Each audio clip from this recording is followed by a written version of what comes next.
sistem saraf. Yang beranggotakan saya sendiri, Tanti Widya Lestari. Dan saya Siti Saryanti. Saya Yeri Wendari. Dan satu teman kami yaitu Fardul Umaro. Baiklah, langsung saja kami akan mempresentasikan materinya. Struktur dan fungsi sistem saraf. Sistem saraf adalah sistem kompleks yang berperan dalam mengatur dan mengordinasikan seluruh aktivitas tubuh. Sistem ini memungkinkan untuk melakukan berbagai kegiatan seperti berjalan, berbicara, menelan, bernafas, serta pada semua aktivitas mental termasuk berpikir, belajar, dan mengingat. Komponen sistem saraf terdiri dari sel saraf atau neuron, sistem saraf pusat, dan sistem saraf tepi. Fungsi dari sistem saraf. Yang pertama, mengumpulkan informasi dari dalam dan luar tubuh atau yang disebut dengan fungsi sensorik. Yang kedua, mengirimkan informasi ke otak dan sumsum tulang belakang. Yang ketiga, memproses informasi di otak dan sumsum tulang belakang atau fungsi integrasi. Yang keempat, mengirim informasi ke otot, kelenjar, dan organ sehingga dapat merespon dengan tepat atau fungsi motorik. Selanjutnya, materi akan dibacakan oleh Siti Saryanti. Struktur sel saraf atau neuron. Bagian struktur sel saraf. Yang pertama, dendrit adalah juluran sitoplasma yang relatif pendek, bercabang-cabang dan berfungsi menerima rangsangan untuk dikirim ke badan sel. Dua, rangsangan tersebut kemudian dikirim ke badan sel atau perikarion. Pada badan sel ini rangsangan yang sebelumnya dikirim mulai diproses. Tiga, setelah selesai proses, rangsangan tersebut mulai berjalan ke akson. Akson merupakan juluran sitoplasma yang panjang dan berfungsi menghantarkan rangsang. 4. Sel C1 merupakan penunjang sel saraf berupa lemak yang berfungsi menghasilkan selubung myelin. 5. Selubung myelin adalah bagian saraf yang berfungsi untuk melindungi akson dan memberi nutrisi. 6.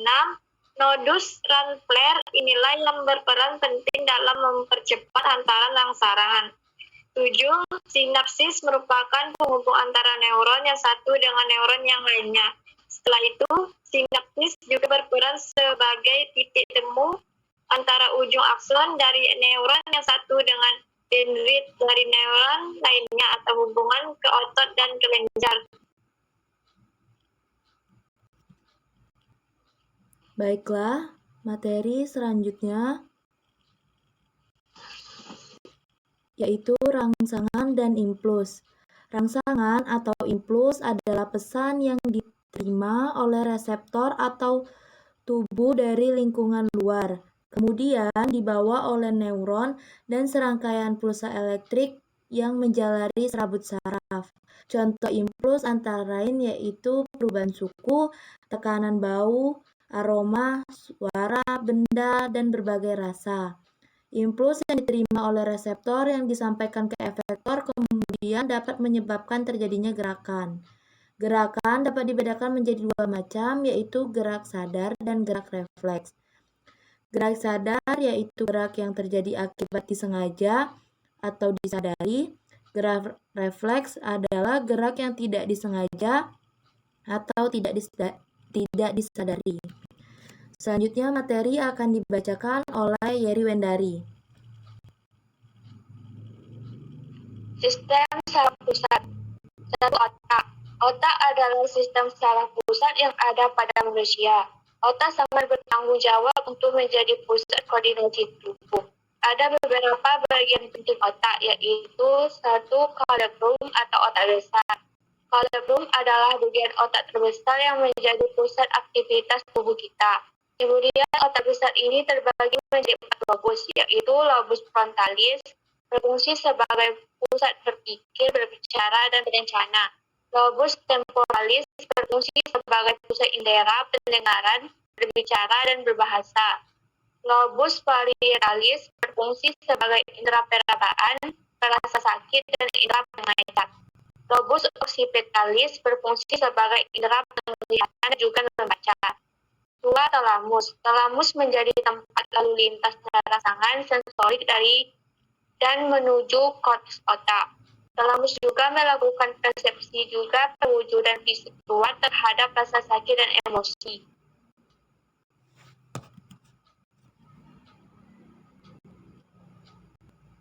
Tiga, hipotalamus.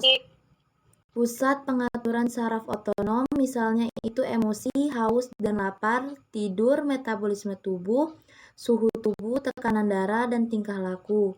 4. Mesencefalon atau otak tengah memiliki bagian bisa mengendalikan penglihatan dan pendengaran dan ukurannya cukup kecil. Yang kelima, pons Faroldi atau jembatan Farol, jembatan yang menghubungi bagian-bagian dari otak yang dimiliki. Yang keenam, medula oblongata atau sumsum lanjutan, berfungsi sebagai pengatur denyut jantung, frekuensi pernafasan, gerak alat pencernaan, batuk, bersin, tekanan darah, dan produksi ludah. Medula merupakan penghubung otak ke sumsum tulang belakang. Yang terakhir yaitu cerebellum atau otak kecil, menjadi pusat keseimbangan dan koordinasi gerak. Selanjutnya materi akan dibacakan oleh Siti Saryanti.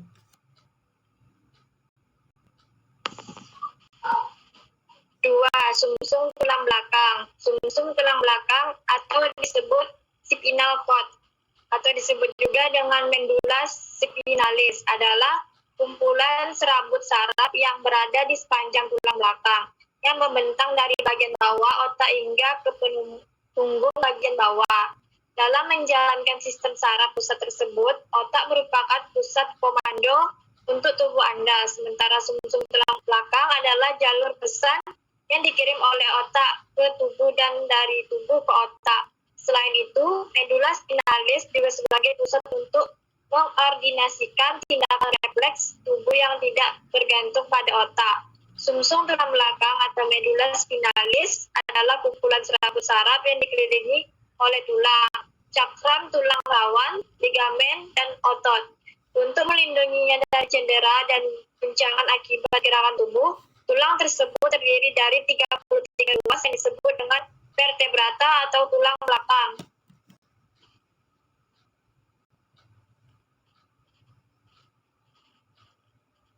Di dalam sepanjang medulla spinalis juga dikelilingi oleh cairan cerebrospinal dan selaput membran meninges yang berfungsi untuk melindungi organ ini. Selaput meninges tersebut terdiri dari 3 lapisan yang disebut dengan glutameter, arachnoid, dan diameter.